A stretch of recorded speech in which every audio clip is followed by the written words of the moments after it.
नमस्कार, मी भाग्यश्री. कांदे पोहे, तिखट शिरा, उपमा, गोड शिरा, भजी, इडली, डोसा, आप्पे अगदी काही दिवसांमध्ये सगळं करून झालं.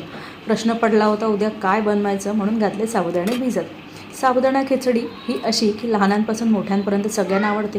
ती फक्त ब्रेकफास्टलाच नाही तर तुम्ही जेवणावर सुद्धा खाऊ शकत. आणि हो, उपवास म्हणून नाही तर ती अगदी कधीही तुम्ही इच्छा झाली म्हणून खाऊ शकता.